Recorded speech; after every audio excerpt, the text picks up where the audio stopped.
Good afternoon and welcome to another edition of the Tell Like It Is Radio Podcast. I'm your host, Ro Clark, and on this segment, I would like to discuss three things. One, Marshawn Lynch sitting down during the national anthem. Is the NFL overreacting, and is it fair to Kaepernick? I'll explain that. Next, Kyrie Irving, the whole Kyrie and Lebron beef that's still going on, and people feeding into it and so forth. I'd like to speak on that as well. And last but not least, Kevin Durant, his decision to take a pay cut. But he says that it'll help the ownership and help the team. Do you respect his decision? Stay tuned. Now, the whole Marshawn Lynch situation, I'm not going to spend a lot of time on this. But all I'm going to say is, if it's not the first time that he sat down during the national anthem, then I don't get what's the point of saying something now. And also, if he has done this for the past 11 years or some games out of the 11 years, why did Kaepernick get punished for the first time he protested during the national anthem? I think it's unfair to Kaepernick. But we'll just let that play out, and I'll just leave it at that. So this whole Kyrie Irving and LeBron beef that's been going on, I made a podcast about it. Please be sure to check that out. But I'll touch bases on it again because pretty much people are feeding into it, and just the way that Kyrie and LeBron is going about it. Now, I think people are really feeding too much into LeBron's Twitter and social media because I know a lot of people tweet out quotes and lyrics to a song. It just be a song they're listening to, and that quote just meant something to them, or it's their favorite line. People shouldn't really pay too much or give too much attention to things that go into social media. But the thing I don't understand on Kyrie part is, how are you upset that this information leaked when you're actually the one who went to Dan, and instead of just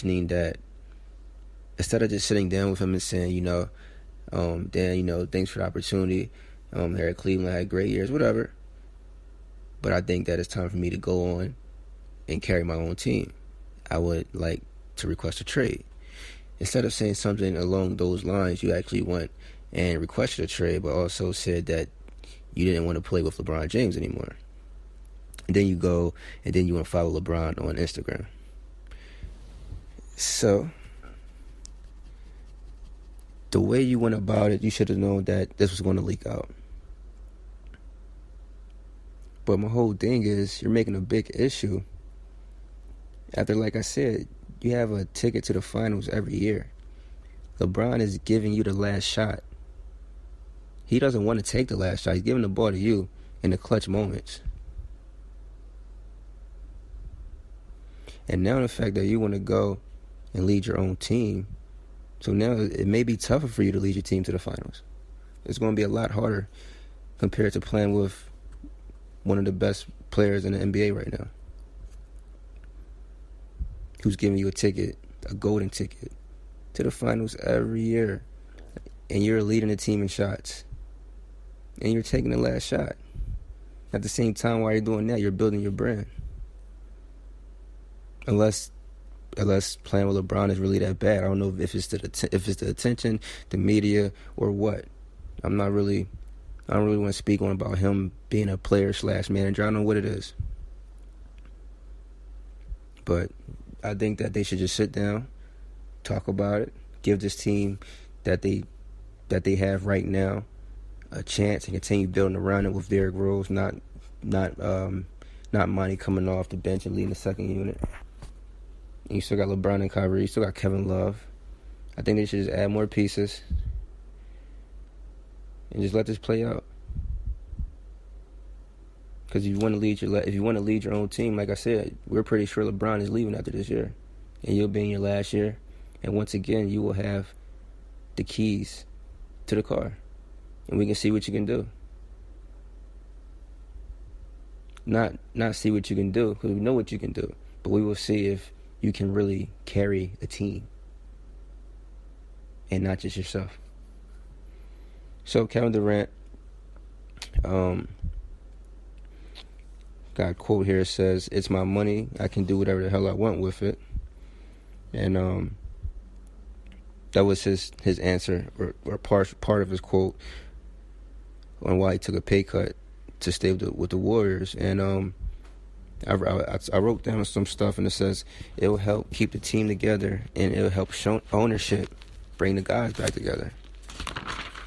And I really appreciate that. I respect that. You play to win. He wants to keep winning. He's thinking about other guys.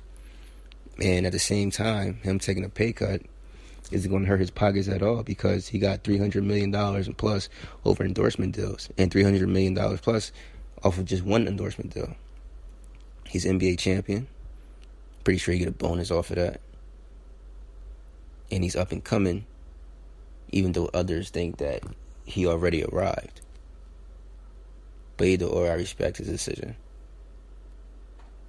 I can't be mad at that.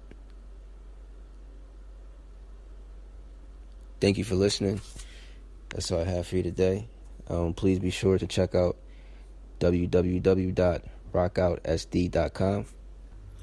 If you're in the East Coast, North Carolina, Florida, and Philadelphia area, and you want to get trained by one of the best trainers out there and improve your game and bring out the best, please check out www.rockoutsd.com. And also, please be sure to check out www.bakerhoops.com. Baker Hoops is the premier AAU club and basketball training company. They understand that an athlete's mind, body, and spirit all have to be in agreement to produce ultimate results. They know how to get this done. Check them out at www.bakerhoops.com for further information. And please be sure to like, share, subscribe to my YouTube channel at Tell Like It Is Radio Podcast. Thanks for listening. Be blessed and have a great day.